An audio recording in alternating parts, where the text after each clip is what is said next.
বৃহস্পতিবার পবিত্র রাতে কেউ যদি এই দোয়াটি 100 বার পরে কোনো দিন পৃথিবীর কোনো মানুষের কাছে তার হাত পাততে হবে না।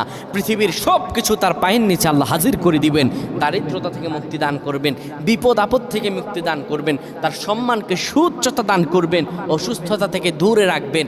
আল্লাহর অশেষ দয়া ও রহম তাকে দান করে দিবেন। সুবহানাল্লাহ। বৃহস্পতিবার রাত এটি গুরুত্বপূর্ণ রাত। এই রাত সপ্তাহে একদিন আসে।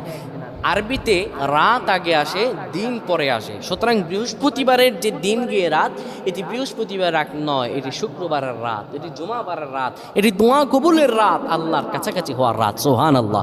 এই বৃহস্পতিবার রাত আল্লাহ তাআলা বান্দার দোয়া কবুল করেন। কেউ যদি বৃহস্পতিবার রাতে ঈশা নামাজের পরে পবিত্র হয়ে ইয়া হাইয়ু ইয়া হাইয়ু ইয়া হাইয়ু ইয়া রফিয়ু ইয়া রফিয়ু ইয়া রফিয়ু এই দোয়াগুলো পড়তে পারে 100 বার, আল্লাহ রাব্বুল আলামিন তার